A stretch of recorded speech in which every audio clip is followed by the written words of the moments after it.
আসসালামু আলাইকুম ওয়া রাহমাতুল্লাহ।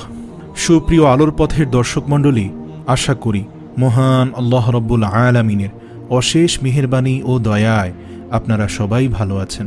প্রিয় দর্শক, আল্লাহর যে নামটি পড়লে আল্লাহ রাব্বুল আলামিন আপনাকে চার দিক থেকে রিজিকের রাস্তা উন্মুক্ত করে দিবেন, টাকা পয়সায় ধন সম্পদে বরকত দান করবেন এবং আল্লাহর এই সিফাতি নামের উসিলায় ধন সম্পদ রিজিক পাঠাতেই থাকবেন। সুবহানাল্লাহ। প্রিয় দর্শক, আমলটি খুবই পরীক্ষিত। আমরা অনেকেই এই আমলটি করেছি এবং অনেকেই করতে দিয়েছি। যারাই করেছে তারাই লাভবান হয়েছে। সুবহানাল্লাহ। আল্লাহ পাক রব্বুল আলামিনের নাম ডাকলে আল্লাহ পাক রব্বুল আলামিন খুব বেশি খুশি হন।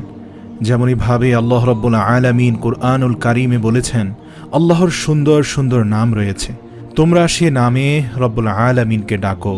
প্রিয় দর্শক, ঠিক তেমনই রব্বুল আলামিনের অত্যন্ত গুরুত্বপূর্ণ একটি সিফাতি নাম ও একটি দোয়া আজ আমরা শিখব ইনশাআল্লাহ। আবু দাউদ শরীফের 1550 নং হাদিসে আবু সাঈদ খুদরি রাদিয়াল্লাহু থেকে বর্ণিত, তিনি বলেন, রাসূল সাল্লাল্লাহু আলাইহি ওয়াসাল্লাম একদিন মসজিদে গেলেন, দেখলেন একজন সাহাবী মনক্ষুণ্ণ হয়ে বসে আছেন। ওই সাহাবীর নাম ছিল আবু উমামা রাদিয়াল্লাহু তাআলা আনহু।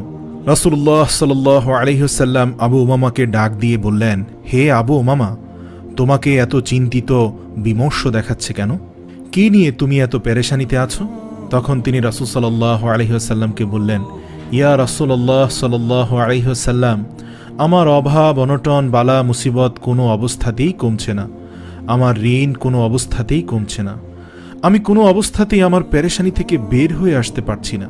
তখন রাসূল সাল্লাল্লাহু আলাইহি ওয়াসাল্লাম বললেন, হে আবু উমামা, তোমাকে একটি আমল শিখিয়ে দেব, যে আমলটি করলে তোমার অভাব ঋণ সব কিছু দূর হয়ে যাবে। তোমাকে কি সে আমলটি শিখিয়ে দেব না? তখন তিনি বললেন, ইয়া রাসূলুল্লাহ, অবশ্যই আমাকে এই আমলটি বলে দিন। তখন রাসূল সাল্লাল্লাহু আলাইহি ওয়াসাল্লাম বললেন, তুমি পড়বে, আল্লাহুম্মা ইন্নী আউযু বিকা মিনাল হাম্মি ওয়াল হুজনি ওয়াল আজজি ওয়াল কাসলি ওয়াল জুবনি ওয়াল বুখাল ওয়া গালাবাতিদ দাইনি ওয়া কাহরির রিজাল। এই দোয়াটি পড়ার জন্য রাসূল সাল্লাল্লাহু আলাইহি ওয়াসাল্লাম আবু উমামাকে বললেন।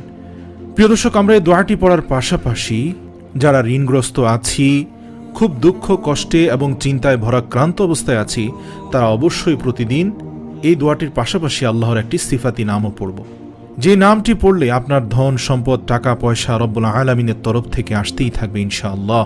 গায়বী রিজিকের ফয়সালা করে দিবেন আল্লাহ।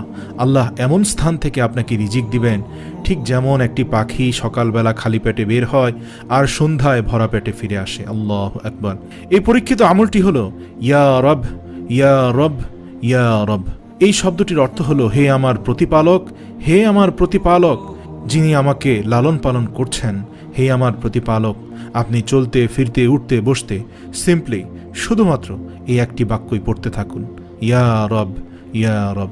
তাসবির মতো এটি জপতে থাকুন, জিকিরের মতো। ইনশাল্লাহ কিছুদিন পরেই দেখুন আপনার চতুর্দিক থেকে কিভাবে রব্বুল আলামিন আপনাকে গায়েবী রিজিকের ব্যবস্থা করে দিচ্ছেন। ইনশাআল্লাহ আপনি কল্পনাও করতে পারবেন না, এত দ্রুত আপনি টাকা পয়সার মালিক হয়ে যাবেন। আল্লাহু আকবার। আল্লাহ রব্বুল আলামিন আমাদের বেশি বেশি আমল করার তৌফিক দান করুক। ওমা তৌফিক ইল্লা বিল্লাহ। আমাদের ভিডিওগুলো ভালো লাগলে আমাদের পেজে লাইক দিতে পারেন এবং আমাদের ইউটিউব চ্যানেল সাবস্ক্রাইব করতে পারেন।